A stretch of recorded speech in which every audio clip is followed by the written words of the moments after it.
Having a non-supportive partner is definitely a blow to the heart, mind, and soul. I know I've been in relationships like that. I've had a partner who was, of course, non-supportive, seemed to be jealous of all the things I was trying to do with the business that I had, and just saying negative things all the time. It's not going to work, or it's too much, or this kind of thing. Like I said, very non-supportive. Like I said, I've had that. I've been there. I've done that. I know some of you are probably in that situation as well. What I always say about relationships, and we have to know when to fight our battles and when to move and when not to move. I know that's something that many of you all may not want to think about because, of course, you made the vows if you're married, or you made the commitment if you're in a committed relationship. But like I said, at some point we have to, of course, try some things to see if you need therapy, if you need counseling, or if you need a relationship coach, or if there are some things that you all can try, some games that you can play to get you all two back involved again. I guess I put it that way. Somewhere along the line, the trust, it sounds like, has been dismantled.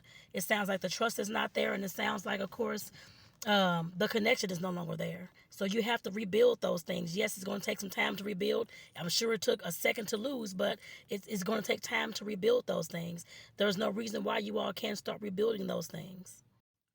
Yes, at some point in the relationship that I was in, I did, of course, try to rebuild and all that kind of stuff. But like I said, I had to end that relationship after almost 8 years because he wasn't willing to even take a step forward to do anything else in that relationship besides the things that he was doing. And I had to realize that my sanity, my life is more important than his, and I had to move on. I'm not telling you to do the same thing. That's what I did because I know there's a reason and there's a season for every relationship that we have. I know that. And like I said, I had to make a hard decision, have a talk with him, make a hard choice, and let him know where I was headed to. Because like I said, he wasn't willing to do anything to move forward in the relationship when it came to the trust, the connection, and of course the support.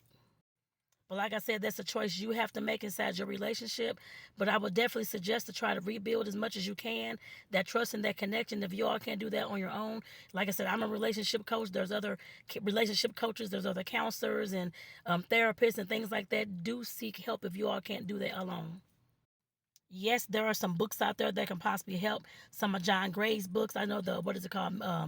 Men Are from Mars, Women Are from Venus. There's Dr. John Gottman. He has books as well. And like I said, there's other videos I'm sure that you can watch that could possibly help you when it comes to the trust and the connection. But like I said, somewhere along the line, when you have a partner that's non-supportive, like I said, somewhere along the line, and I should have said communication as well, but the communication, the support, and the trust, the communication, connection, and the trust has been broken somewhere, and it has to be rebuilt, y'all.